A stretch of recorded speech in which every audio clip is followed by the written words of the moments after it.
Hello, Pat. This is the Kemi Mutombo, man. Everybody can say whatever they want to say, but no one does it like Pat. No, no, no. Not today. Not in Mars. And welcome back. Pat here from the Fantasy Basketball Show. Today we're going to be taking a look at buy low targets, some players you might want to take a look at for trading. Before we start, make sure to hit that like and subscribe button. It really helps our channel, and you'll keep getting more of these videos as soon as we post them on a daily basis. If you have any questions about your team, ask us in that comment section below. We'll answer every single question, and check out our Discord.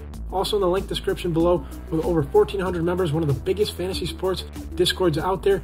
Without further ado, let's get into this video. So, starting us off, we have Kawhi Leonard. He's missed back-to-back games on December 15th and December 26th. Who knows how much longer that trend's going to continue, but you might be able to make a deal for him right now, and that could be potentially enticing to an opposing manager who might want to just get rid of him right now and get a player who plays consistent minutes and regularly. Meanwhile, Kawhi could work his way back up to playing back-to-backs later towards the fantasy playoffs, and then you could potentially have a player in your hands that could be a consistent 25-5 player that could also add in a blocker, steal from time to time, and a couple threes.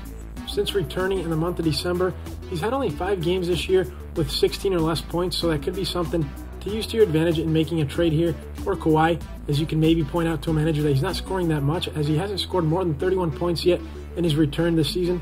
So Kawhi Leonard, make an offer. What's the worst that can happen? Maybe you could get a decent player in return and not have to give up too much. Next, we move to Zion Williamson. Missed 3 games from December 22nd to December 26th, and now he's nursing a hamstring injury, so he could be sidelined for additional time. And who knows, maybe managers want to just get rid of him right now and just get a player who's going to play consistent minutes, as Zion has been plagued with injuries all throughout his short 3-year career already.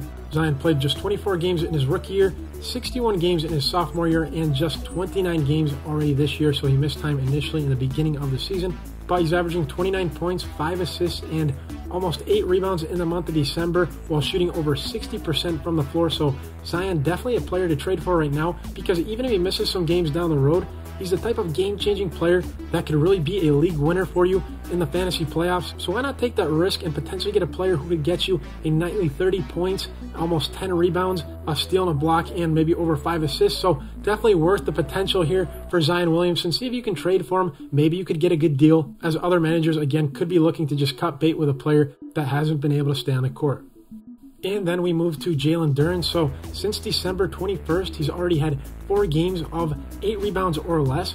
In his last 4 games, he's only been averaging 5 points, so hasn't been too great in that point department, and has only had 1 total block in his last 3 games combined, so hasn't been that great in the block department either lately. So maybe something you could use potentially to make a good offer and get an advantage here in a trade for Duren, who's of course going to be getting a lot of minutes now down the road. He's now replaced Bagley in the starting lineup, and the Pistons are going to see what they have on him the rest of the way moving forward and into the fantasy basketball playoffs. So see if you can get Duren right now. You could potentially get a steal of a player who's a potential nightly double-double, shot 67% from the field in the month of December, and has been getting a bunch of 4 assist games, so can contribute a little bit in the assist department as a center. See if you can make a deal right now for Duren, a decent player to go out and get for that playoff push in fantasy basketball.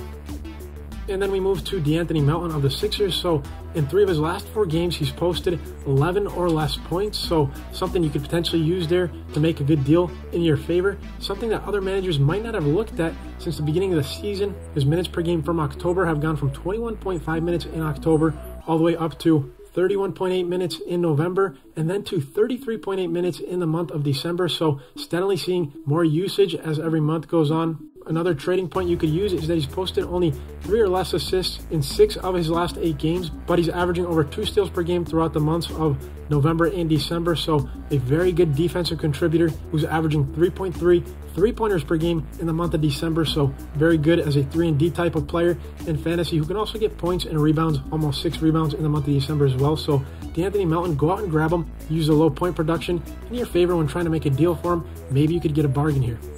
Next to Marcus Smart, 6 or less points in 3 of his last 5 games, so hasn't been scoring too well. Maybe something you could use to make a deal for him.